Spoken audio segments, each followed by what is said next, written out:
లూకా సువార్త 21వ అధ్యాయం 36వ వాక్యం. కాబట్టి మీరు జరగబో వీటి నెలను తప్పించుకొని అందరూ తీయండి. అందరూ మీ ధ్యానంతో కూర్చోండి. అటు ఇటు చూడడం అంతా మానేసేయండి. ప్రభు మాట్లాడే సమయం ఇది. అందరం శ్రద్ధతో కూర్చుందాం, ధ్యానపూర్వకంగా కూర్చుందాం. వాక్యాన్ని చదవలేని వారు వాక్యం మైక్లో చదువుతున్నారు, మీరు జాగ్రత్తగా వినండి. దేవునికి స్తోత్రం చెప్పండి గట్టిగా. కాబట్టి మీరు జరగబోవు వీటి నెలను తప్పించుకొని మనుష్య కుమారుని ఎదుట నిలువబడుటకు శక్తి గలవారగునట్లు ఎల్లప్పుడూ ప్రార్థన చేయుచు మెలకువగా ఉండుడని చెప్పాను. ఎల్లప్పుడూ ప్రార్థన చేయుచు మెలకువగా ఉండుడని చెప్పాను. ఎవరు చెప్పాను? యేసయ్య అని చెప్పండి. అందరూ కలిసి చెప్పండి. ఎవరు చెప్పారు? ఈ రోజున సరిగ్గా 20 నిమిషాల నుండి 30 నిమిషాల వరకు ఈ వాక్య పరిచర్య నేను ముగిస్తాను, నిజంగానే ముగిస్తాను. అయితే ఒక శ్రేష్టమైన అంశాన్ని మీకు చెప్పాలని ఆశిస్తున్నాను. ఒక విశ్వాసికి ఊపిరి వంటిది, క్రైస్తవునికి వెన్న ఎముక వంటిది, ప్రియునికి ప్రాణం వంటిది. ప్రభుని నిజంగా ప్రేమించే వారికి ఇది ఒక ప్రత్యేకమైన అనుభూతి. మనుష్య కుమారుని ఎదుట నిలవబడుటకు మీరు శక్తి గల వారిగా మారునట్లుగా విస్తారమైన సేవ చేయమని రాయబడలేదు. ఆయన ఎదుట నిలుచుటకు ధర్మం చేయమని రాయబడలేదు. ఆయన ఎదుట నిలుచుటకు విరామం లేకుండా తిరుగుమని రాయబడలేదు. ఆయన ఎదుట నిలుచుటకు ఇంకేదో చేయమని రాయబడలేదు. సాక్షాత్తు ప్రభు మాట్లాడుతున్న మాట, నేను వస్తాను ఒకరోజు మీ కొరకు, సదాకాలం మీరు నాతో కూడా ఉండునట్లుగా నేను మిమ్మల్ని తీసుకొని పోవటానికి వస్తాను. ఆమేన్. గట్టిగా hallelujah. Surely I will come. నేను వస్తాను, మిమ్మల్ని నా దగ్గరకు తీసుకుని వెళ్తాను. నేను వచ్చినప్పుడు నా ఎదుట మీరు నిలుచుటకు మీకు శక్తి కావాలి. బలహీనులు ఎవరు నా ముందు నిలబడలేరు. మీకు శక్తి అవసరం. బోర్మీటా బూస్ట్లో వచ్చే శక్తి కాదు. నేను మీకు శక్తిని ఇస్తాను. ఆ శక్తి పొందటానికి ఒకటే మార్గం, అదేమిటంటే మెలకువ కలిగి ప్రార్థన చేయండి. ఆమేన్. ప్రార్థన జీవితం మనందరికీ ఒక ప్రియమైన అనుభవంగా మారాలని ప్రభు ఆశిస్తున్నాడు. హల్లెలూయా. ప్రార్థన జీవితం మనకు ఒక ఉత్తమమైన అనుభవంగా మారిపోవాలి. ఈ రోజున మనం అనేకులం వాక్యం బాగా వినగలం, ఆరాధించగలం, పాడగలం, కానీ దేవుడు కోరినట్లుగా మనం ప్రార్థన చేయలేం. ప్రార్థన చేస్తాం, కొద్దిసేపు చేస్తాం. దేవుడు ఆశించినంత సమయం ప్రభుత్వంలో మనం గడపలేం. దాదాపుగా ఇక్కడ కూర్చున్న వారందరూ ఒప్పుకోవాల్సిన ఒక బలహీనత ఇది. మీరు అవునన్నా కాదన్నా దేవుడు మీ సమయాన్ని ఆశిస్తున్నాడు. మీ స్వరం ఆయనకు వినబడాలని కోరుచున్నాడు. ప్రార్థన సన్నిధిలో మీ ముఖం ఆయన కనబడాలని ఆశిస్తూ ఈ రోజున దేవుడు తన హృదయాన్ని తెరిచి మీతో మాట్లాడుతున్నాడు. దేవునికి స్తోత్రం. హల్లెలూయా. ప్రార్థన జీవితం లేనిదే మనం ఆయనను ఎంత మాత్రం సమీపించలేమనే సత్యాన్ని దేవుడు చాలా స్పష్టంగా ఇక్కడ మాట్లాడుతున్నాడు. నేను మహిమలో ప్రత్యక్షమైనప్పుడు మీరు నా ఎదుట నిలబడాలి. అలా నిలబడటానికి ప్రార్థన జీవితమే మీకు తగిన శక్తిని ఇస్తుంది. ఆ ప్రార్థన జీవితం ద్వారా మాత్రమే తప్ప మరి ఏ విషయంలో కూడా మీరు నా ముందు నిలబడలేరు. మనకి మాదిరిగా ఉదాహరణగా ఉండటానికి ఒకరోజు యేసుక్రీస్తు తన మహిమలో ప్రత్యక్షమయ్యాడు. అది రూపాంతర కొండ. ఆ మహిమలో ప్రత్యక్షమైనప్పుడు యోహాను, యాకోబు, పేతురు ఆ మహిమ ఎదుట నిలువలేక పడిపోయారు. మహిమలో ప్రత్యక్షపరిచిన ప్రభు ఎదుట ఆ ముగ్గురు సన్నిహితమైన శిష్యులు నిలబడలేకపోయారు. వారు బోర్లో పడిపోయారు. ఈ మహిమను తట్టుకోవడం మా వల్ల కాదు ప్రభు అని చేతులెత్తేశారు. అయితే మనకి మాదిరిగా ఉండటానికి ఏ మహిమ ఎదుట ఈ ప్రియమైన శిష్యులు పడిపోయారో అదే మహిమ ఎదుట మోషే, ఏలియా ఇద్దరు నిలబడి చక్కగా ప్రభుతో మాట్లాడుతున్నారు. దేవునికి స్తోత్రం, హల్లెలూయా. ఎలా మాట్లాడగలుగుతున్నారు వారు? ప్రభుతో అంత సన్నిహితంగా ముఖ పరిచయం కలిగి ప్రభు స్పర్శను అనుభవిస్తూ రాత్రి పగలు ప్రభుతో తిరిగిన వారు నిలబడలేదే? పాత నిబంధనలో పరిశుద్ధులు ఇద్దరు మోషే, ఏలియా నిలబడ్డారే, ఇది ఎలా సాధ్యము అని ఒక్క మాట అడిగితే వారి ప్రార్థన జీవితమే దీన్ని సాధ్యపరిచింది. మోషే సినాయి కొండలో ప్రార్థన పరుడు, ఏలియా కర్మేలు కొండ మీద ప్రార్థన పరుడు. ఇద్దరు మోకరిస్తే వారికి సమయం తెలియదు, రోజులు గడిచిపోతాయి, కానీ ప్రార్థనలోంచి మాత్రం వారు పొరపాటున లేవరు. ఒక్కసారి ప్రార్థనలో మోకరిస్తే వారు ఏ డిస్టర్బెన్స్ వాళ్ళని డిస్టర్బ్ చేయదు. అన్నిటిని మర్చిపోతారు. అదొక వేరు ప్రపంచంగా మారిపోతుంది వారికి. అది వారి ధ్యాస, వారి ధ్యానం, వారి తలంపులు అన్ని ప్రార్థనలో నిండిపోతాయి. ఒక పాత నిబంధన పరిశుద్ధులు నీతో నాతో సాక్షి మేఘముగా సమూహముగా మనతో మాట్లాడుతున్నారు. వాళ్ళు మోకరించి ప్రార్థన చేసి ఎంతో సమయం గడపగలిగినప్పుడు క్రొత్త నిబంధనలో యేసు రక్తం చేత కడగబడిన మనకి ప్రార్థన మీద ఎంత ధ్యానం ఉండాలో వారిని బట్టి ప్రభు మనల్ని హెచ్చరిస్తున్నాడు. వారికి లేని స్థానాన్ని దేవుడు మనకి ఇవ్వాలని ఆశిస్తున్నాడు. ఆమేనండి.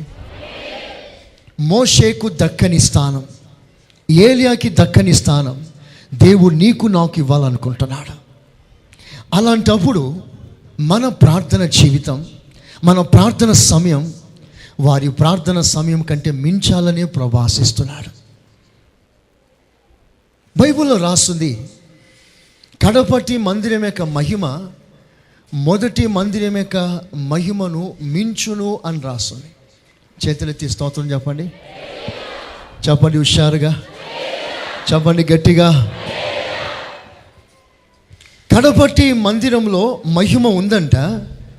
ఆ మహిమ మొదటి మందిరం యొక్క మహిమ కంటే బాగా మించిపోతుందంట.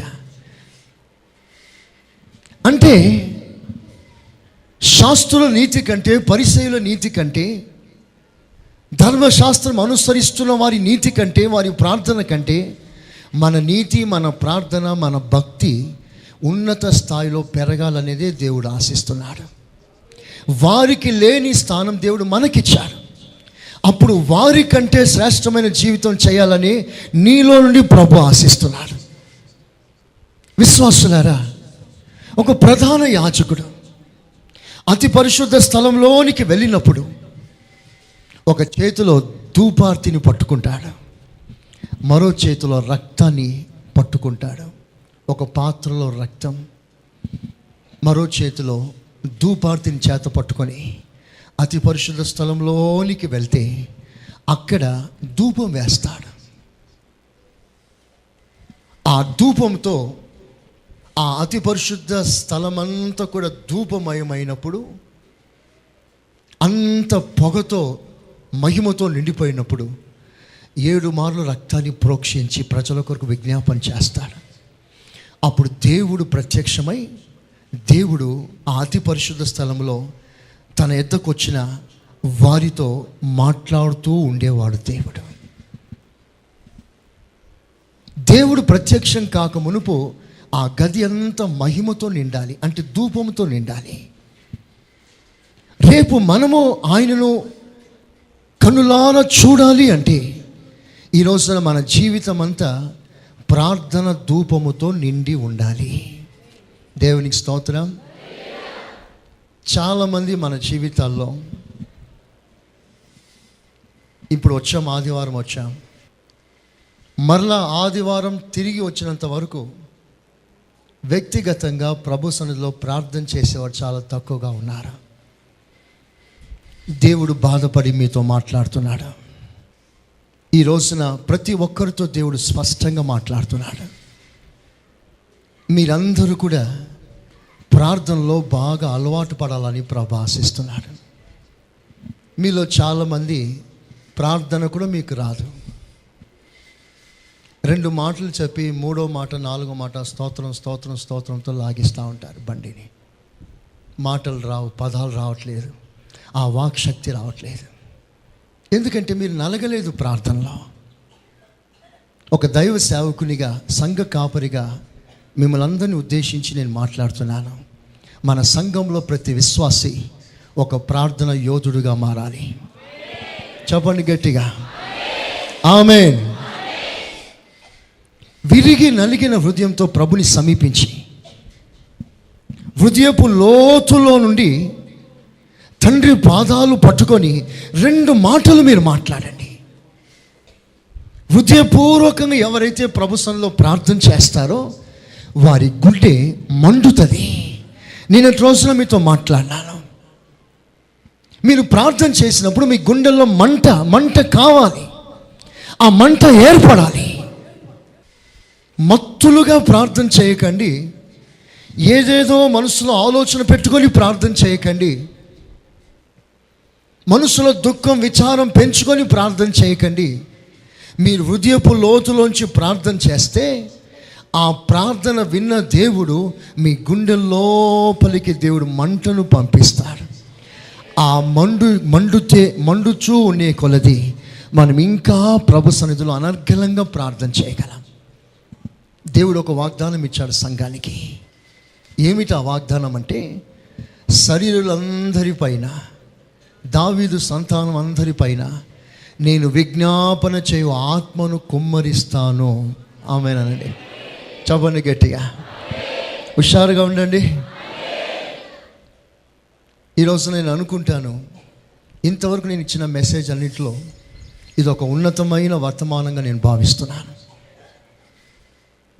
ఎవరి ఎదుట మనం నిలవబోతున్నామో ఆయన ఎదుట మనం తగిన వారిగా మారాలంటే, ఆయన ఎదుట మనం తగిన శక్తి గల వారిగా మారాలంటే ఆయనకున్న ఆ శ్రేష్టమైన ప్రార్థన జీవితాన్ని మనం కొంచెం ధ్యానపూర్వకంగా ఆయన ప్రేయర్ లైఫ్ని మనం స్టడీ చేస్తాం. యేసు ప్రభు ఈ భూమి మీద ఉన్నప్పుడు, అందరూ వినండి, యేసు ప్రభు ఈ భూమి మీద ఉన్నప్పుడు ఆయన ప్రార్థన చేశాడు. ఎందరో భక్తులు ప్రార్థన చేశారు పరిశుద్ధ గ్రంథంలో, కానీ యేసయ్య ప్రార్థన మనకి సరైన మాదిరికరమైన ప్రార్థన. హల్లెలూయా. యేసు ప్రభు యొక్క ప్రార్థన జీవితాన్ని 7 భాగాలుగా విభాగిస్తాం. ఆయన ఎందుకు ప్రార్థన చేశాడు, ఆయన ఎలా ప్రార్థన చేశాడు, ఆయన ప్రార్థన జీవితంలో ఉన్న విశేషం ఏమిటి? ఈరోజు మనం ఎందుకు ప్రార్థనలో గడపలేకపోతున్నామంటే టేస్ట్ తెలియక, ఆ ప్రార్థన రుచి తెలియక. కొద్దిసేపు ప్రార్థన చేస్తున్న తర్వాత మనం పడిపోతున్నాం. కొద్దిసేపు మనసు నిలుపుకొని ప్రార్థన చేస్తున్నాం, 3వ నిమిషానికి 4వ నిమిషానికి మైండ్ అవుట్ అయిపోతుంది. కాన్సన్ట్రేషన్ కుదరట్లేదు. దేని కొరకు నువ్వు ప్రార్థన చేస్తున్నావో ఆ పదాల వైపు నీ మనస్సు నిమగ్నం కాలేకపోతుంది. మైండ్ డైవర్ట్ అయిపోతుంది. ఎక్కడో ఆలోచిస్తున్నావు, నోటితో మాత్రం యేసయ్యా స్తోత్రం స్తోత్రం అంటున్నా. ఇది వాస్తవం మీ జీవితాల్లో. ఫుల్ మైండ్, ఫుల్ హార్ట్, పూర్ణ మనస్సుతో, పూర్ణ ఆత్మతో, పూర్ణ బలముతో, పూర్ణ హృదయంతో ఏది చేసినా మనం ప్రభు సన్నిధిలో పూర్ణ హృదయంతో చేయాలి.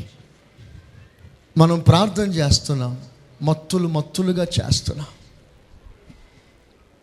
కొందరికి బద్ధకం, కొందరికి సోమరితనం, కొందరికి చాతకానితనం, కొందరికి బలహీనత, మరి కొందరికి ఇంట్రెస్ట్ లేదు, మరి కొంతమంది ఎక్కడో ఆలోచిస్తారు.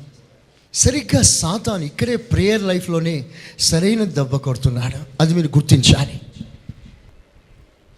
సరిగ్గా మోకాల మీద ఉండి ఆత్మలో ప్రార్థన చేస్తామంటే అది మన వల్ల కావట్లేదు. ఎందుకు కావట్లేదంటే సాతాను నీ ప్రార్థన జీవితం మీద దాడి చేస్తున్నాడు. నీవు ప్రార్థన జీవితంలో ఓడిపోతున్నావు. ఆయన కోరిన ప్రార్థన నీలో లేదు. ఆయన కోరిన సమయం నీవు ప్రార్థనలో గడపలేకపోతున్నావు. ఏదో కొరత, బలహీనత వలన విరామించుకుంటున్నావు. చేయాలని మనసు ఉంది, చేయలేకపోతున్నావు.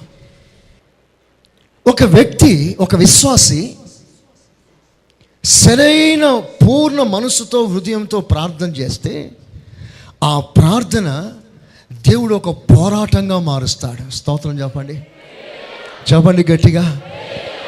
ఆ పోరాటంతో ఏం చేస్తారంటే ఆ పోరాటానికి కావలసిన నైపుణ్యత, ఆ శక్తి, ఆ పోరాడే బలాన్ని మన చేతి వేలకి పోరాటం నేర్పించి సాతాను కట్టిన దుర్గములను పడద్రోయుటకు మనల్ని శక్తివంతులుగా మారుస్తున్నాడు. చెప్తారా గట్టిగా?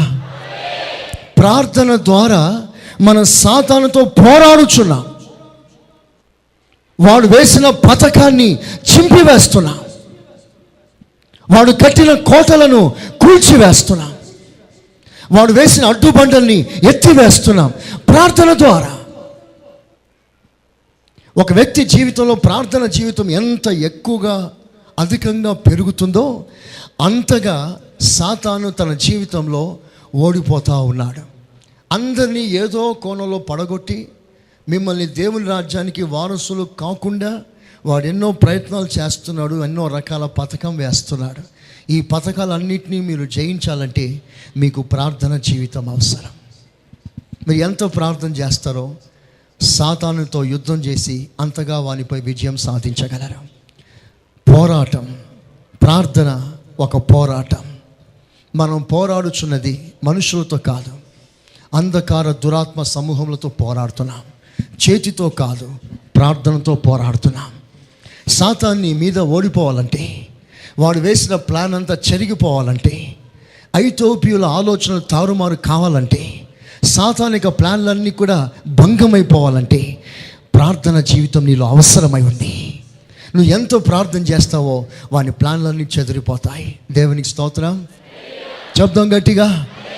ప్రార్థన సాతానుతో ఒక పోరాటం. వాడు తన స్వభావం అంతా తీసుకొచ్చి మనలో పెట్టి, ఒక్కొక్క భాగాన్ని తీసుకొచ్చి పెట్టి మనల్ని పరిపూర్ణంగా ఆయనకు సొంతం చేసుకోవటానికి అసెంబ్లింగ్ చేస్తున్నాడు. వాడు హోల్సేల్గా ఒక్కొక్క పార్ట్ తీసుకొచ్చి అసెంబుల్ చేస్తున్నాడు. సాతాను రూపంలోకి, సాతాను సంబంధిగా, వాని రాజ్యంలో ఒక సభ్యునిగా, వాని ప్లాన్లు నెరవేర్చే ఒక సైనికునిగా నిన్ను తన దండులో చేర్చుకోవటానికి ఎన్నెన్నో పథకాలు వేస్తూ ఆయన తన స్వభావాన్ని మీలో అమరుస్తున్నాడు. వాటిని జయించటానికే ప్రార్థన ఆయుధం దేవుడు మనకిచ్చాడు. వాని ప్లాన్, వాని స్వభావం, వాని ఆవేశం, వాని క్రియలు, వాని కార్యాలు మన జీవితంలో భంగం కావాలి. అందుకే మనం ప్రార్థన చేయాలి. దేవునికి స్తోత్రం చెప్పండి గట్టిగా. అదే సమయంలో ప్రార్థన అనున్నది దేవునితో పోరాటం. యాకోబు దేవునితో పోరాడాడు, ఎపఫ్రా దేవుని సముఖంలో పోరాడాడు. మనమందరం దేవునితో పోరాడుతున్నాం. ఎందుకు అంటే ఆయన స్వభావాలని సంపాదించటానికి, ఆయన లక్షణములన్నీ కూడా సంపాదించటానికి. అప్పుడు నిజంగా యథార్థంగా ప్రార్థన చేసే వ్యక్తిలో రెండు కార్యాలు జరుగుతుంది. ఒకటి, సాతాను సరుకులన్నీ ఖాళీ అవుతున్నాయి. 2, దేవుని సరుకులన్నీ నిండుతున్నాయి. లోకానికి దూరంగా దేవునికి దగ్గరగా నీవు కాగలవు. శరీర సంబంధిగా పూర్తిగా క్షీణించటానికి, ఆత్మ సంబంధిగా పూర్తిగా బలపడటానికి ప్రార్థన జీవితం ఒకటే నీకు ఆయుధంగా మారాలని ప్రభు ఆశిస్తున్నాడు. స్తోత్రం చెప్పండి. యేసు ప్రభు యొక్క ప్రార్థన జీవితాన్ని స్టడీ చేస్తాం. ఆయన ఎందుకు ప్రార్థన చేశాడు, ఎలా ప్రార్థన చేశాడు, ఆయన ప్రార్థన అంశం సబ్జెక్ట్ ఏమిటి.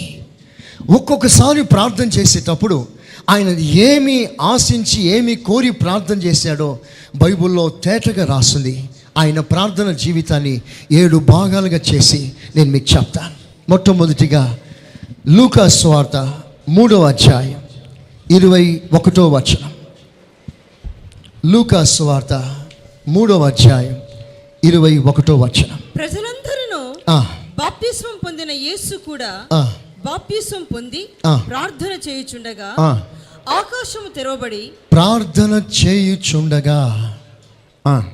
ఆకాశం తెరవబడి పరిశుద్ధాత్మ శరీరాకారముతో పావురం వలె ఆయన మీదికి దిగి వచ్చెను.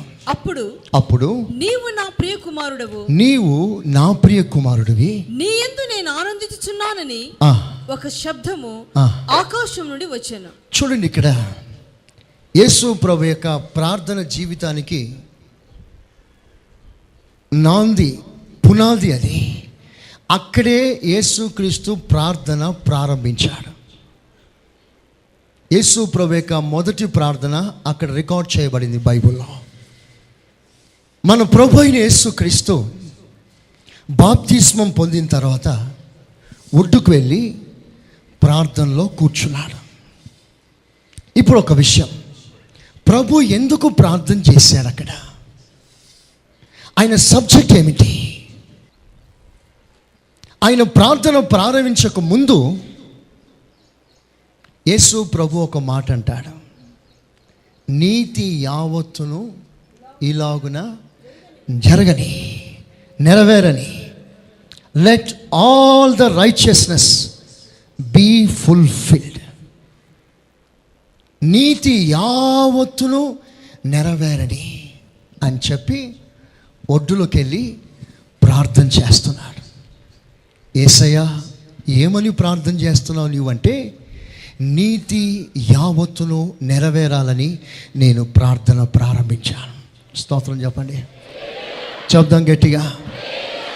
నీ ప్రార్థన సబ్జెక్ట్ ఏంటి? ఇప్పుడు కొడుకుకు ఉద్యోగం కావాలి, కూతురుకు తొందరగా పెళ్ళి కావాలి. మన సబ్జెక్ట్ ఇది. ఎవరింటికి వెళ్ళి ఉపవాస ప్రార్థన చేసినా ముందు ఇవే సబ్జెక్టులు ఉంటాయి. ఆరోగ్యం కొరకు, ఉద్యోగం కొరకు, వ్యాపారం కొరకు, దయ్యములు పోవాలని, ఇంట్లో సమాధానం రావాలని, ఇదే సబ్జెక్ట్. మళ్ళీ ఎప్పుడు మనం అడుక్కునే ప్రార్థనలే. ఇప్పుడు యేసు ప్రభు ప్రార్థన నేర్పిస్తున్నాడు. నీతి యావత్తును నా జీవితంలో నెరవేరాలి కనుక నేను ప్రార్థన చేయాలి. మనమందరం ఎందుకు ప్రార్థన చేయాలంటే, మన జీవితంలో దైవ నీతి నెరవేరాలి. ఆమేనండి, చెప్పండి గట్టిగా, చెప్పండి గట్టిగా. ఇంకో విధంగా చెప్పాలంటే, దేవుని సంకల్పం, దేవుని చిత్తం, దేవుడు మన పట్ల ఏమి అనుకున్నాడో అవి నెరవేరాలి. నీ విషయంలో దేవుడు ఏమి ఆలోచిస్తున్నాడో అది నెరవేరాలి. నిన్ను గూర్చి దేవుడు ఏది ప్లాన్ చేశాడో అది నెరవేరాలి. లేఖనం నెరవేరాలి. నిన్ను గూర్చి దేవుడు తన గ్రంథములో ఏమి గ్రంథస్థం చేశాడో అది నెరవేరాలి. అది నెరవేరాలంటే నీవు ప్రార్థనలో బలంగా పోరాడాలి. ప్రార్థన చేయకపోతే నీ పట్ల దైవ సంకల్పం ఆగిపోతుంది. వినండి సంగమా, దేవుడు మీకు వాగ్దానం చేశాడు, నిజమే. దేవుడు మీకు ప్రమాణాలు ఇచ్చాడు, నిజమే. ఎన్నెన్నో విషయాలు దేవుడు నీ ద్వారా చేయాలనుకుంటున్నాడు, నిజమే. వాగ్దానం నిజమే. దేవుడు నీకు ఇచ్చిన మాట నిజమే. మాట నెరవేర్చేవాడు ఆయన నిజమే. కానీ నీవు దానికి తగిన ప్రార్థన చేయకపోతే అవి ఏవి నీ జీవితంలో ఫుల్ఫిల్ కాదు, ఏవి నెరవేరదు. వినండి, సౌలుతో దేవుడు అంటున్నాడు, సౌలా నిన్ను గూర్చి నేను ఏవేవో ప్లాన్లు వేసుకున్నాను, ఏదేదో చేయాలనుకున్నాను. నీ ద్వారా నా రాజ్యాన్ని సుస్థిరమైన రాజ్యంగా చేయాలనుకున్నాను. నాకున్న ఎన్నో ఆలోచనలు రాజ్యంలో అప్లై చేయాలనుకున్నాను. నీ రాజ్యాన్ని స్థిరపరచాలనుకున్నాను, పొడిగించాలనుకున్నాను, నీ రాజ్యాన్ని వ్యాపింప చేయాలనుకున్నాను. కానీ నీవు దానికి తగిన వానిగా లేకపోవడం వల్ల నేను అనుకున్నవన్నీ కూడా నేను క్యాన్సిల్ చేసుకుంటున్నాను. నీ ద్వారా నేను ఏదో చేయాలనుకున్నాను, ఇప్పుడు చెయ్యను అంటున్నాను. చేస్తానన్న దేవుడు ఇప్పుడు చెయ్యను అంటున్నాడు. వాగ్దానం చేసిన దేవుడు ఇప్పుడు క్యాన్సిల్ చేస్తున్నాడు వాగ్దానాన్ని. ఏమిటిది?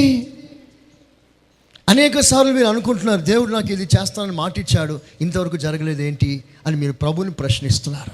ఆ ప్రశ్న ప్రభుని కాదు అడగాల్సింది, నీ మనస్సాక్షిని అడుగు, నీ ప్రార్థన జీవితాన్ని అడుగు. 70 సంవత్సరాల తర్వాత చెరలో నుంచి నేను ఇశ్రాయేలు బాబిలోను చెర నుంచి విడిపిస్తానని ప్రభు ప్రమాణం చేశాడు, మాట ఇచ్చాడు. 70 సంవత్సరాలు గడిచింది, ఇంకా బయటికి రావట్లేదు. 70 సంవత్సరాల వరకే పెడతానన్నావు కదా, 70 సంవత్సరాల తర్వాత విడిపిస్తావు అన్నావు కదా, ఇంకెందుకు విడుదల పొందలేదు? 70 years అయిపోయింది కదా, ఎందుకు వారికి ఇంకా లిబర్టీ రాలేదు? దీని కొరకు ప్రార్థన చేసేవారు లేరు. డానియల్ గుర్తించాడు, లేఖనాలని గ్రహించాడు, ప్రార్థన ప్రారంభించాడు, ఉపవాస ప్రార్థన. అతని ప్రార్థనను ఆధారం చేసుకొని ఇశ్రాయేలులను దేవుడు విడిపించాడు. ఆమేన్, హల్లెలూయా.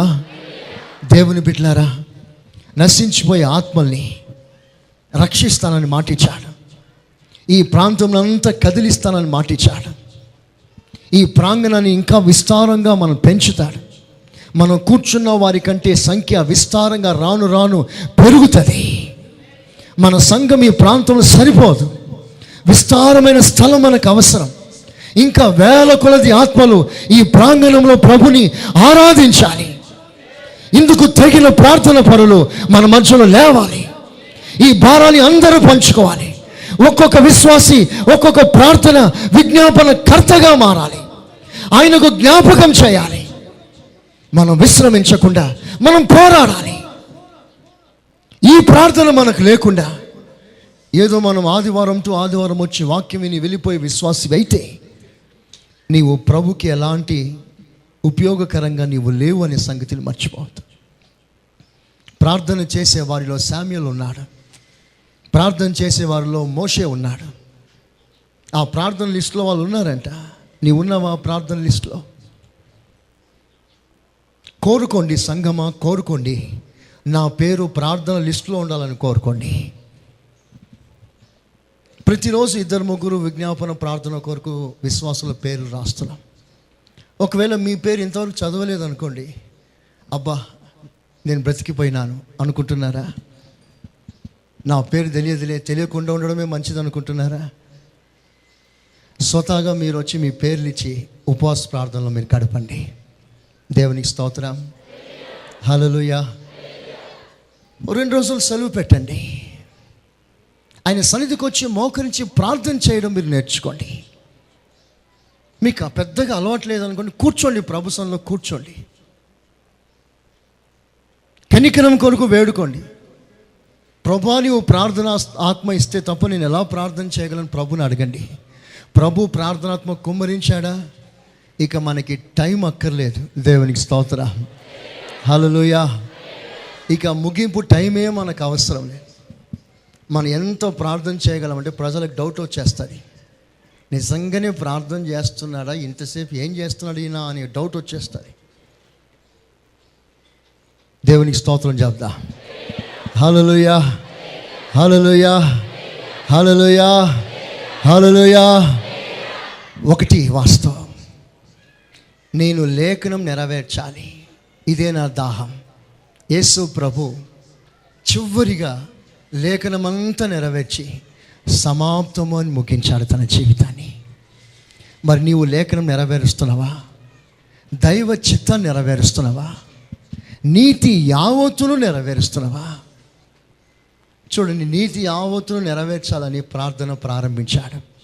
వెంటనే దేవుడు తన ఆత్మ చేత నింపాడు. స్తోత్రం చెప్పండి.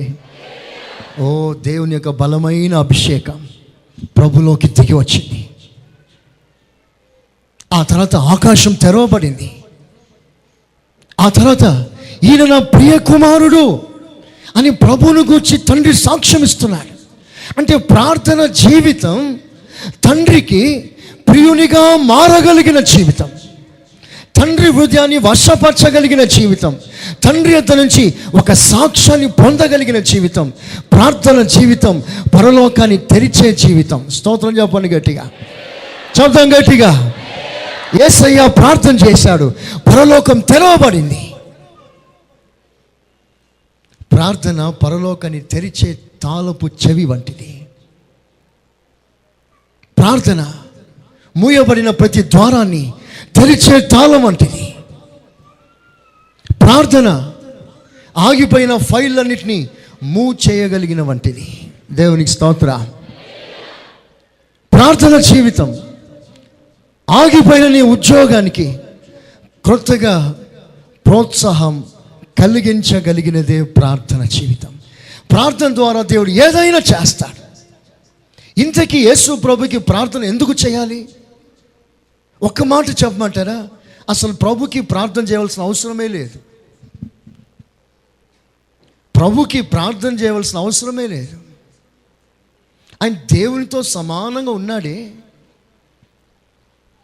ఆయన అందరి ప్రార్థన ఆలకిస్తున్నాడే. ఆయనే ప్రార్థన చేయవలసిన అవసరమే ఉంది. సముద్రంలో ఉన్నాడు, పెద్ద తుఫాన్ వచ్చింది. ఆ తుఫాన్ వచ్చినప్పుడు యేసయ్యా యేసయ్యా యేసయ్యా తండ్రి తండ్రి తండ్రి అని ప్రార్థన చేయండి. లేచాడు, ఏ తుఫాన్ ఆగు అన్నాడు. మాట సెలవిచ్చాడు, తుఫాన్ ఆగిపోయింది. కుష్ఠ రోగులు వచ్చారు. నాకు ఇష్టమే అన్నాడు ప్రభు. వెంటనే బాగుపడ్డారు. లాజర్ సమాధి దగ్గరికి వచ్చారు. లాజర్ రా బయటికి అన్నాడు. వెంటనే వచ్చేసాడు. 4 రోజులు అయిపోయింది చచ్చిపోయి. కుళ్ళు వాసన వస్తుంది. మాట సెలవిచ్చాడు, వచ్చేసాడు. అంటే అన్నిటిపై అధికారం గలవానికి ఇంకెందుకు ప్రార్థన? ఏదైనా చేయుటకు శక్తి గలవానికి ఎందుకు ప్రార్థన? చూడండి, ఆయనకు ప్రార్థన చేయవలసిన అవసరం లేదు, కానీ నీవు ఆయన ప్రార్థన లైఫ్ని ఒక మోడల్గా చేసుకోవాలని ప్రభు ఇష్టపడుతున్నాడు. స్తోత్రం చెప్పండి, చెప్పండి గట్టిగా. ఆయన ప్రార్థన జీవితం కూడా నీకు ఒక మాదిరిగా ఉండటానికి ఇష్టపడుతున్నాడు. యేసు ప్రభువే నీతి నెరవేర్చబడటానికి ప్రార్థన అవసరమైతే, నీ విషయంలో నా విషయంలో మన నీతి యావత్తును ప్రభు సన్నిధిలో నెరవేరాలంటే మనం ఎక్కువగా ప్రభు సన్నిధిలో ప్రార్థన చేయాలి. చూడండి, దుర్నీతిని ద్వేషించి నీతిని ప్రేమించి ఈ అనుభవం కలిగిన వానిని చెలికాన్ల కంటే ఉన్నత స్థాయిలో హెచ్చించి దేవుడు వానిని అభిషేకించాడు అని రాస్తుంది. దేవునికి స్తోత్రం. నీతిని ప్రేమించి దుర్నీతిని ద్వేషించి, నీతి యావత్తును మన జీవితంలో నెరవేరాలంటే ఒక ప్రక్కన దుర్నీతి ద్వేషించబడాలి, నీతి ప్రేమించబడాలి. ఇందుకు ఒక అభిషేకం మనకిస్తున్నాడు. ఆ అభిషేకంలో ఒక ప్రార్థన, ఆ ప్రార్థన ద్వారా లేఖనములు నెరవేర్చగలిగిన కృప దేవునికి ఇస్తున్నాడు. ఇది నిజంగా ఎంత ఉన్నతమైన జీవితం. ఎందరో జీవితాల్లో లేఖనాలు తప్పిపోతుంది. నిన్ను గూర్చి ముందుగా చెప్పబడినవన్నీ అన్నీ ఫెయిల్ అయిపోతుంది. మనల్ని గూర్చి దేవుడు ఏదేదో సంకల్పించాడు, అవన్నీ నెరవేరట్లేదే. మరి ఇవన్నీ క్రమముగా జరగాలంటే మనకి తగిన ప్రార్థన జీవితం అవసరం. ఒకటి, నీతి నెరవేర్చటానికి ప్రార్థన. మీరు చెప్పండి గట్టిగా, ప్రార్థన. రెండో విషయం మీకు చెప్తున్నా. లూకా సువార్త 6వ అధ్యాయం. లూకా సువార్త 6వ అధ్యాయం 13వ వాక్యం. ఉదయమైనప్పుడు ఆయన తన శిష్యులను 12వ వాక్యం చూడండి. ఆ దినముల యందు ఆయన ప్రార్థన చేయుటకు కొండకు వెళ్ళి దేవుని ప్రార్థించుట యందు రాత్రి గడిపాడు. He spent whole night in prayer. యేసు ప్రభు రాత్రంతా ప్రార్థనలో గడిపాడు. రేపు ఆయన ఎదుట మీరు నిలవాలి. స్తోత్రం చెప్పండి గట్టిగా. ఆయన ఎదుట నిలవాలనుకునేవారు హోల్ నైట్ ప్రేయర్కి రాకూడదు. స్తోత్రం. శుభ్రంగా ఇంట్లో పడుకొని నిద్రపోవాలి. రాత్రుల్లో ఏం ప్రార్థన మాస్టర్ గారు, పొద్దున మేము ఉద్యోగాలకి వెళ్ళాలి అంటావా? ఆయన ప్రార్థన చేయటేందు రాత్రంతా గడిపాడు. వారానికి ఎన్నిసార్లు గడుపుతాడో నాకు తెలియదు, రాయబడలేదు. దేవుడు నెలకు ఒక్కసారి నీకు ఇచ్చాడు. ఇది నీకు న్యాయమా అని దేవుడు అడుగుతున్నాడు. మన సాక్షిని చేతులు వేసుకొని చెప్పండి, ఇది మాకు న్యాయమే అని చెప్పండి. రాకుండా ఉండడం.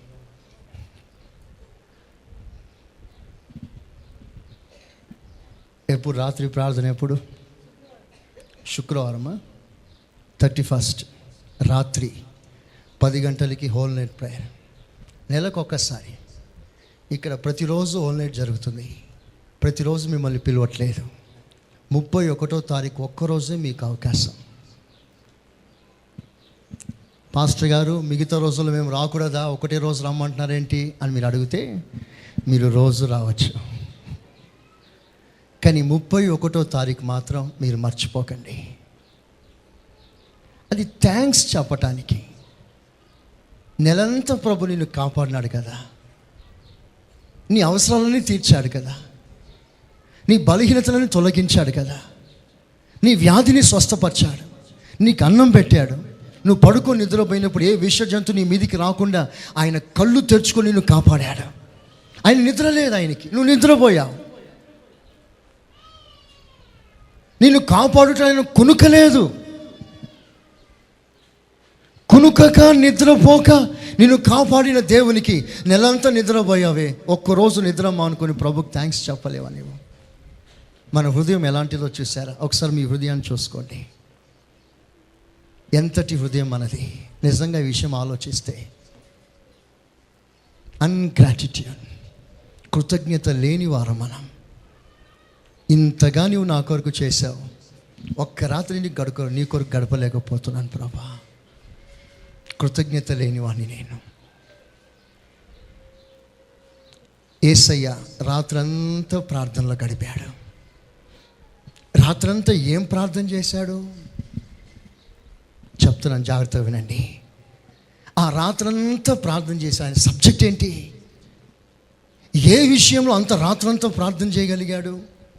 ఇప్పుడు చూడండి, ఒక దైవికమైన నడిపింపు కొరకు, దైవికమైన ఆలోచన తనలో రావటానికి రాత్రంతా ప్రార్థనలో గడిపాడు. Hall night. ఎందుకు ప్రభు నువ్వు రాత్రంతా ప్రేయర్లో గడిపావంటే, నాకు సరైన నడిపింపు కావాలి. రాత్రంతా గడిపాడు. ఉదయకాలం అయింది, కొండ దిగి వచ్చాడు. అనేకమైన శిష్యులు ఆయనకున్నారు. వారందరినీ పిలిచాడు. అందరూ రండి నా దగ్గరికి. అందరూ వచ్చారు. అప్పుడు దేవుడు ప్రభు వారి దగ్గరికి వెళ్ళి ఒక్కొక్కరిని పాస్ చేస్తూ, నడిపింపు రాగానే ఒకరి మీద చేయి పెడతాడు, వాని ఇటువైపు తీసుకుంటాడు, ఇంకా ముందుకు వెళ్తాడు. ఇంకొకడు అక్కడ ఉన్నాడు, వాని మీద చేయి పెడతాడు, తనను తీసుకుంటాడు. అలాగున 12 మందిని ఏర్పాటు చేసుకున్నాడు.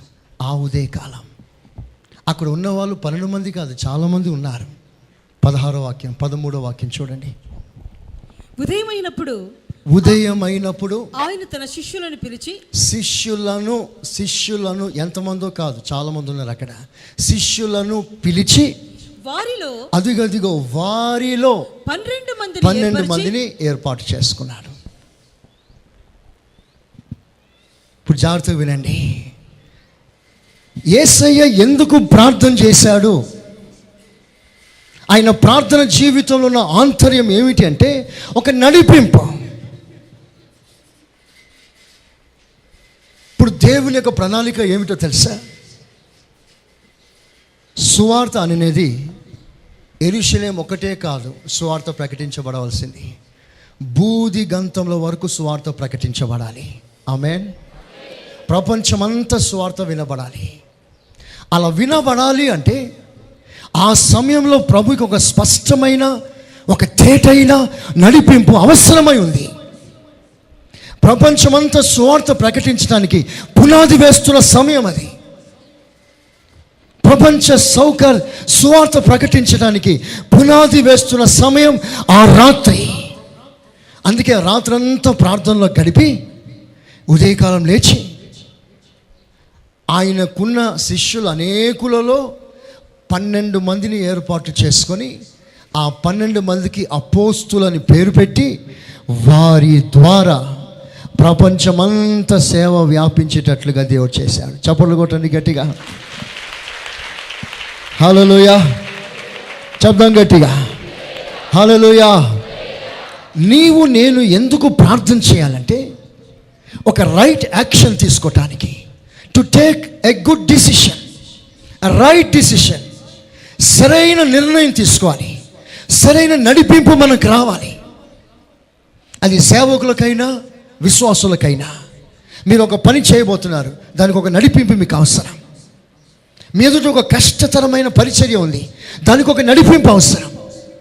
ఈ నడిపింపు కొరకే రాత్రంతా ప్రభు ప్రార్థనలో గడిపాడు. స్తోత్రం చెప్పండి గట్టిగా. హల్లెలూయా. ఇలాగూ మనం ప్రార్థన చేయకయే తీర్మానాలు చేసుకొని తప్పిపోతున్నాం, రాంగ్ స్టెప్స్ వేస్తున్నాం, రాంగ్ డిసిషన్స్ తీసుకుంటున్నాం. ఈ రోజున అనేక రకాల డిసిషన్స్ తీసుకొని ఫెయిల్ అయిపోతున్నారు. ఎందుకంటే ఆ డిసిషన్ వెనుక ప్రార్థన లైఫ్ లేక, ప్రేయర్ లైఫ్ లేక. ఎంతోమంది సేవకు వస్తారు, సేవయే సావు అనుకొని వస్తారు, త్వరలోనే అభ్యంతర పడతారు, సేవను విడిచిపెట్టి వెళ్ళిపోతారు. ఏమైంది అంటే వాళ్ళ డిసిషన్ వెనుక ప్రార్థన జీవితం తక్కువైంది. ఎందరో విశ్వాసులు ప్రభు సన్నిధికి వస్తున్నారు, చిన్న సమస్య రాగా ఆ సమస్యని ట్యాకిల్ చేయడానికి రాంగ్ స్టెప్ వేస్తున్నారు, జీవితం భంగం అయిపోతుంది, ప్రభుని విడిచిపెట్టి వెళ్ళిపోతున్నారు. ఎందుకు? There is no prayer life. ప్రార్థన జీవితం లేదు. ఆ నిర్ణయం వెనుక, ఆ డిసిషన్ వెనుక అనేకులు ఇలాగనే ఉంటున్నారు. తొందరపడి ఏదో నిర్ణయం తీసుకుంటున్నారు, ఆ నిర్ణయంలో ప్రార్థన సపోర్ట్ లేదు, ఆ నిర్ణయం ప్రార్థనలో నానింది కాదు, బలపడింది కాదు, నిర్ణయం ఫెయిల్ అయిపోతుంది. విశ్వాసులారా, ప్రార్థన జీవితం ఎంత అవసరమో ఒకసారి మీరు ఆలోచిస్తున్నారా? ఏదో ఒక డిసిషన్ మనం తీసుకోవాల్సింది, కానీ సరైన నిర్ణయం తీసుకోవాలి. ఆ సరైన నిర్ణయం తీసుకోవటానికే ప్రార్థన నీకు సరైన వివేచన ఇస్తుంది, సరైన నడిపింపు ఇస్తుంది. ఏం చేయాలో అర్థం కాని పరిస్థితులు నీకు వస్తాయి. మొర్దెకై ఉన్నాడు. మొర్దెకై ప్రార్థన పరుడు, రాజగుమ్మంలో కూర్చున్నాడంటే లేవడిక. మనమంతా రారాజు గుమ్మంలో కూర్చోవలసిన వారు. మొర్దెకై రాజగుమ్మంలో కూర్చొని ఒకరోజు ఒక నిర్ణయం తీసుకోవాల్సి వచ్చింది. ఏమిటా నిర్ణయం అంటే, ప్రజలందరికీ మరణశిక్ష విధించబడింది. ఆ మరణశిక్షలోంచి ప్రజలు తప్పించాలంటే తన కూతుర్ని బలిపీఠం మీద పెట్టాలి, తన కూతురు చావుకు అప్పగించాలి. ఏ తండ్రి చేయగలడు ఆ పని? ఏ తల్లి చేయగలదు ఆ పని? తన కూతుర్ని బలిపీఠం మీద పెట్టి ప్రజల క్షేమాన్ని ఆశించే విశాల హృదయం కలిగిన తల్లి ఎవరు? తండ్రి ఎవరు? ప్రతి వారు స్వార్థపరులై తమ పిల్లల్ని కాపాడుకోవడానికి ప్రయత్నం చేస్తున్న రోజుల్లో, నా బిడ్డ, నా కొడుకు, నా కూతురు నేను బలిపీఠం మీద పెడతాను, ఈ బలి మూలముగా అనేక ప్రజలకి నా పిల్లలు ఆశీర్వాదం ఉండాలని ఆశించి సమర్పించగలిగిన తల్లులు, తండ్రులు, వారి జీవితాలు ధన్యమైనవి. స్తోత్రం చెప్తాం గట్టిగా. హల్లెలూయా. మొర్దెకై ఒక మంచి నిర్ణయం తీసుకున్నాడు. నా ప్రజలు బ్రతకాలి, అందుకు నా కూతురు చచ్చినా పర్వాలేదు అనుకున్నాడు. అందుకే కూతురు దగ్గరికి వెళ్ళాడు. కూతురా, ఇదిగో ప్రజల పరిస్థితి ఇలాగుంది, వాళ్ళందరికీ మరణ వాంగ్మూలం సిద్ధమైపోయింది, మరణ పత్రం సంతకం చేయబడ్డది, వారందరూ చావాలి. వారు చావకుండా ఉండాలంటే నీవు చావుకు తెగించాలి. నువ్వు భయపడవతో, నువ్వు వెళ్ళి బలిపీఠం మీద పెట్టబడవు. వెళ్తే సస్తానేమో పర్వాలేదు, నువ్వు చచ్చినా పర్వాలేదు, ఒక మాట చెప్పేసాయి, నీ సాక్రిఫైస్ ద్వారా, నీ చావు మూలంగా ప్రజలు బ్రతుకుతారని నడిపింపు నాకు వచ్చింది. ప్రార్థన ద్వారా నేను నీకు చెప్తున్నాను, టేక్ యాక్షన్. ఒక నిర్ణయం తీసుకున్నాడు, ఒక డిసిషన్ తీసుకున్నాడు త్రూ ప్రేయర్, ప్రార్థన ద్వారా. అది సఫలమైంది. ఎస్తేరు కాపాడబడింది, ప్రజలందరూ కాపాడబడ్డారు. చప్పట్లు కొట్టండి గట్టిగా. దేవునికి స్తోత్రం. హల్లెలూయా, హల్లెలూయా. ప్రార్థన జీవితం మరణ వాంగ్మూలాన్ని క్యాన్సిల్ చేసింది, మరణ పత్రాన్ని కొట్టివేసింది. మనకు ఒక మంచి నడిపింపు కావాలి. ఆ నడిపింపు కొరికే మనం ప్రార్థన చేసుకోవాలి. నువ్వు ఏ యాక్షన్ తీసుకోకముందు, ఒక నిర్ణయం తీసుకోకముందు, ఆ నిర్ణయం వెనుక ఆ తీసుకోబోయే నిర్ణయం ప్రార్థనలో నానబెట్టండి. అది ప్రార్థనలోనే మొలకనెత్తనివ్వండి. అప్పుడు మీ నిర్ణయాలు, మీ డిసిషన్స్ అంతా కూడా క్రీస్తు నందు సఫలమవుతుంది. ఆమేన్. చెప్పండి గట్టిగా. మీకు మరో విషయం చెప్తాను. ప్రార్థన ఎందుకు నంబర్ 1 చెప్పండి. నంబర్ 1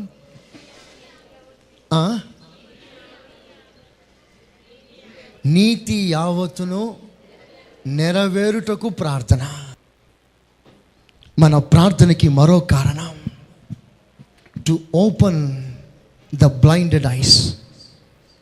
ఈ యుగ సంబంధమైన దేవత అనేకుల మనోనేత్రాలు గుడ్డితనం కలగజేశాడు. వాడు మూసిన కన్నులను నీవు ప్రార్థన ద్వారా తెరవాలి. అంతేనా? గట్టిగా చెప్పండి ఆమేన్.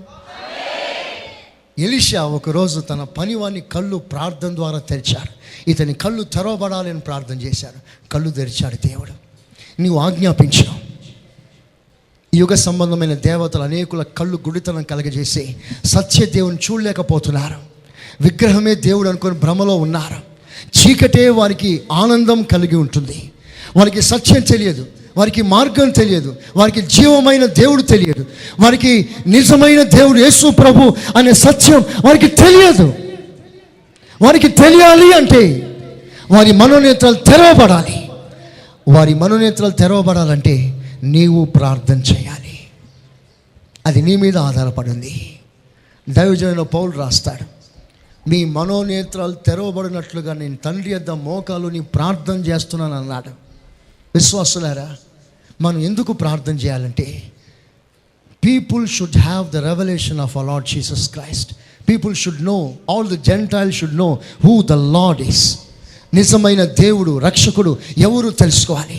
అట్ ద సేమ్ టైం సంఘములో ఆయన పరిపూర్ణత తెలుసుకోవాలి, ఆయనను కూర్చున్న ప్రత్యక్షత తెలుసుకోవాలి. ఎపప్రా సంఘములో సంఘ పరిపూర్ణత కొరకు పోరాడుతున్నాడు. మనమంతా ఎందుకు ప్రార్థన చేస్తున్నామంటే ఆయనను కూర్చున్న సరైన ప్రత్యక్షత మనకు అవసరం. దేవునికి స్తోత్రం, దేవునికి స్తోత్రం. ఆయన శాంతము గలవాడని తెలుసుకోవాలి. నీ కోపాన్ని, ఆవేశం అణుచుకోవాలి. ఆయన ప్రేమ గలవాడని తెలుసుకోవాలి. నీ ద్వేషాన్ని మూట కట్టి పక్కన పెట్టాలి. ఆయన దీర్ఘ శాంతం గలవాడని తెలుసుకోవాలి. నీ షార్ట్ టెంపర్ని తీసి పక్కన పెట్టాలి. ఆయన స్వభావం తెలుసుకొని నీలో ఉన్న కొరతలను ఎత్తి తీసి బయట పాడేయాలి. ఆయనను కూర్చున్న ప్రత్యక్షత కలగటానికి మనం ప్రార్థనలో గడపాలి. దేవునికి స్తోత్రం, హల్లెలూయా. మరో వాక్యం మీకు చూపిస్తాను. అదే లూకా సువార్త 19వ అధ్యాయం,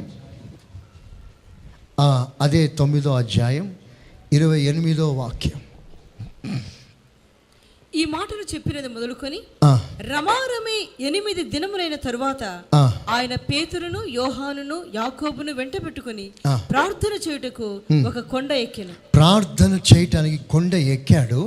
ఆయన ప్రార్థించుచుండగా ఆయన ముఖ రూపము మారిను, దైవత్వాన్ని వ్యక్తపరచాడు.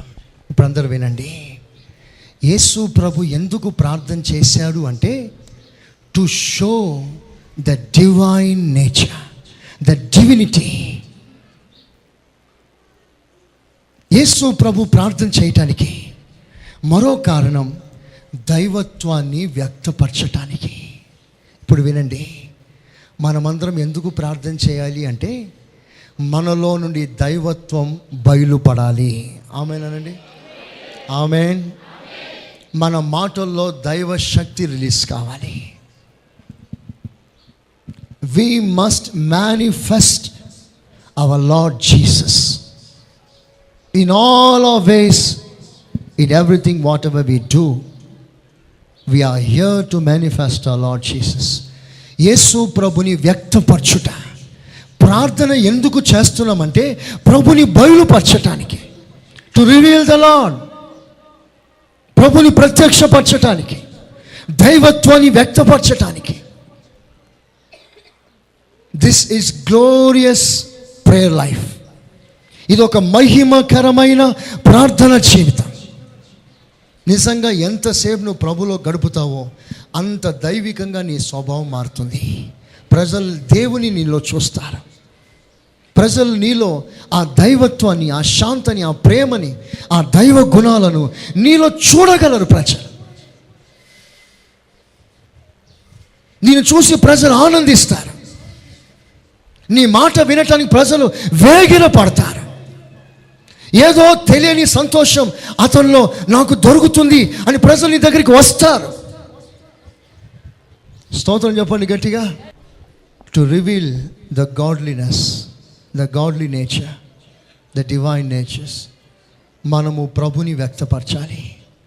మనం ఆయన పత్రికలం, మనం ఆయన ధరించిన వారం. ప్రజలు మనలో ఉన్న దేవుని చూడనిస్తాం. అలాగున మనం ప్రభుని మన హృదయంలో ప్రతిష్ఠించుకుందాం.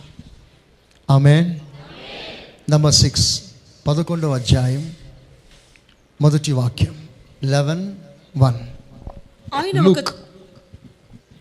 లూకా సువార్త 11:1.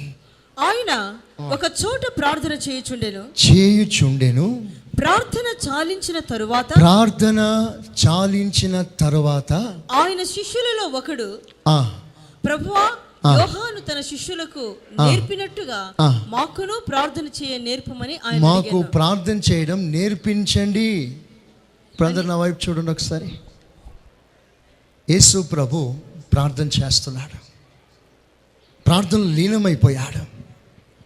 ఆయన చూస్తున్నప్పుడు ఆ ప్రార్థన టేస్ట్ ఈ శిష్యులు గ్రహిస్తున్నారు. ఆయన ప్రార్థన చేస్తూ ఉన్నాడు, వీళ్ళు చూస్తూ ఉన్నారు. ఆయన చేస్తూ ఉన్నాడు, వీళ్ళు చూస్తూ ఉన్నారు. ప్రార్థన ఆపాడు. వెంటనే శిష్యులు వచ్చేసి మాకు కూడా నేర్పించండి ప్రార్థన అన్నారు. అంటే అర్థం ఏంటో తెలుసా?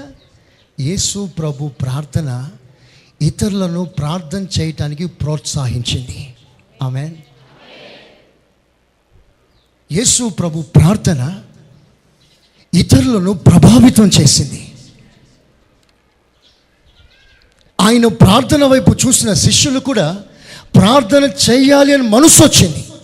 మాకు నేర్పించండి ప్రార్థన సార్, మేము కూడా చేస్తాం. అంటే the exemplary prayer life, a model prayer life.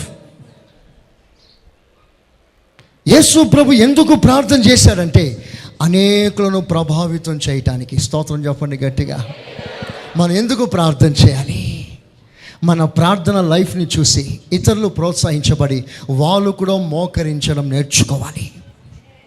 నువ్వు ప్రార్థన అనేకులకు నేర్పించాలి. ప్రార్థన జీవితం అనేకులకు పరిచయం చేయాలి. నువ్వు ప్రార్థన చేస్తే ప్రజలు చూసి వాళ్ళు కూడా ప్రార్థన చేయాలని మనసు రావాలి. మనం అలాగున ఆ టేస్ట్ మనం ప్రభులో ప్రార్థనలో మనం పొందాలి. దేవునికి స్తోత్రం. వాళ్ళను teach us to pray. So the Lord taught them to pray. శిష్యులు అనేకులకి ప్రార్థన జీవితం విషయంలో ఒక ప్రభావాన్ని చూపించాడు యేసు ప్రభు. మనం ఎందుకు ప్రార్థన చేయాలంటే ఇతరులను ప్రార్థన పరులుగా చేయటానికి. మా సంఘంలో ప్రార్థనాత్మ కుమ్మరించమని నీవు ప్రార్థన చేయాలి. ఇది కడవరి వానకాలం, వాన లేదు, ప్రార్థన లేదు సంఘాల్లో, ప్రార్థన ఉజ్జీవం లేదు సంఘంలో. కనుక నీవేం చేయాలంటే మా సంఘంలో కడవరి వర్షాన్ని పంపించు, విజ్ఞాపన చేయు ఆత్మను పంపించు. మా సంఘంలో అందరూ ప్రార్థనలో రేగిపోవాలి. దేవునికి స్తోత్రం. ప్రార్థన ఉద్యమం రావాలి సంఘంలో, ప్రార్థన విప్లవం రావాలి సంఘంలో. ప్రతి విశ్వాసి అక్కడక్కడ మూల కూర్చొని అక్కడ ఇక్కడ కూర్చొని ప్రార్థనలో గడపడం ఇష్టపడాలి. ప్రార్థన చేయటానికి మందిరానికి పరిగెత్తుకొని రాగలగాలి. సమయం దొరికితే ప్రార్థనలో మోకరించటానికి మనకి మనస్సు కలగాలి. దేవుడు అలాంటి ఉద్యమాన్ని మన మధ్యలో పంపును గాక. ఆమేన్. 7th పాయింట్, లాస్ట్ పాయింట్, 24వ అధ్యాయం 22వ అధ్యాయం 22:44.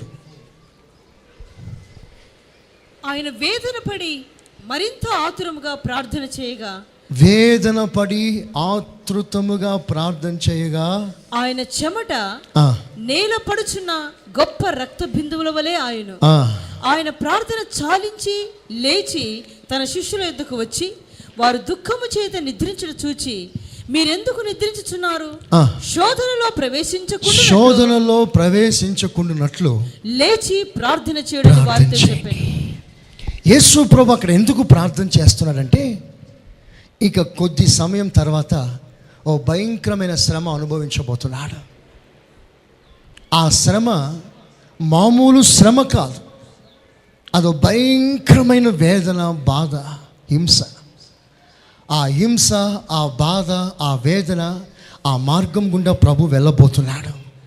దానికన్నా ముందు ప్రార్థనలో గడుపుతున్నాడు. ఎందుకంటే ఆ మార్గంలో వెళ్ళటానికి తగిన శక్తి ప్రభు కావాలి.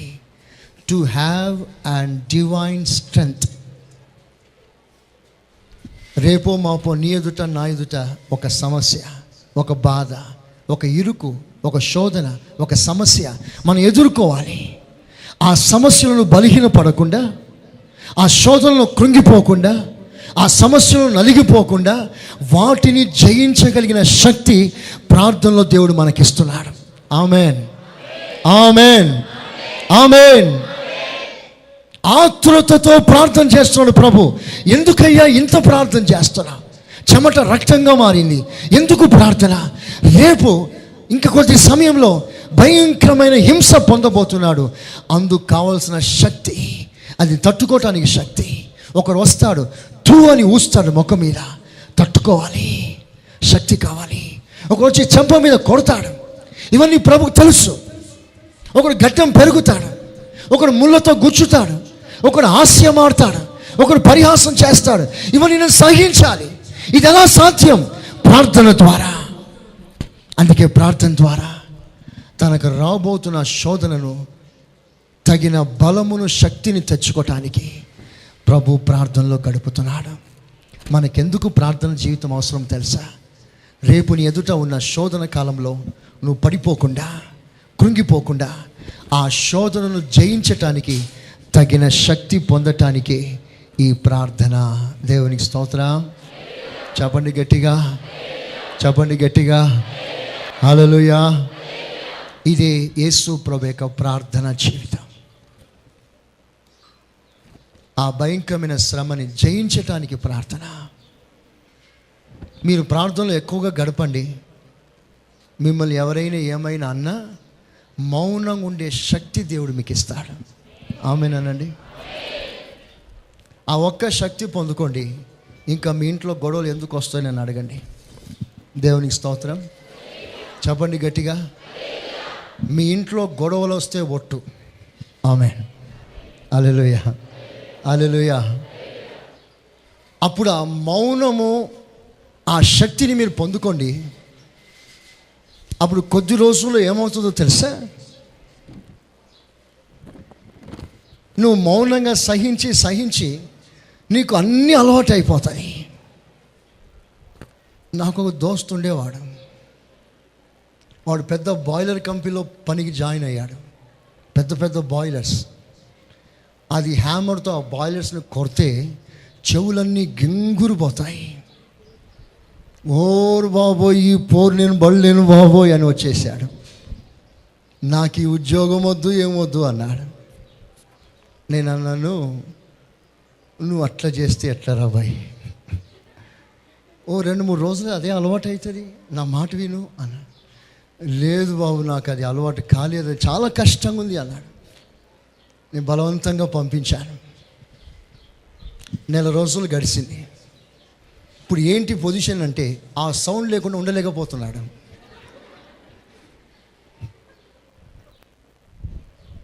మీలో రకరకాల సౌండ్లు ఉండొచ్చు, మీరు దానికి అలవాటు పడండి. ఆమె హల్లెలూయా. మీరు అలవాటు పడ్డారే అనుకోండి, ఇక ఆ సౌండ్ లేకుండా మీకు ఇక సమయం గడవదు. డాడీ ఏమన్నా తిట్టండి కొద్దిగా, నన్ను తిట్లు తినకుండా నాకు ఉండలేకపోతున్నాను అంటారు. మీరు ఈ శక్తి పొందుకున్నారనుకోండి, నేను అంటాను, అత్త కోడలు కాదు, తల్లి కూతుర్లుగా మారిపోతారు. చవళ్ళు కొట్టండి గట్టిగా. ఆమేన్ హల్లెలూయా. మామ అల్లుళ్ళు తండ్రి కొడుకులుగా మారిపోతారు. ఇక రూతు మాదిరిగా అత్తమ్మతో అంటారు, అత్తమ్మ నువ్వు కొట్టినా నీవే, తిట్టినా నీవే నా తల్లివి, నీవు ఏది చేస్తే నేను అది చేస్తాను అత్తమ్మ, దండం పెడతా, నన్ను మాత్రం ఫోన్ చెప్పకు అత్తమ్మ అని మీరు చెప్పాలి. ఆమేన్ హల్లెలూయా హల్లెలూయా.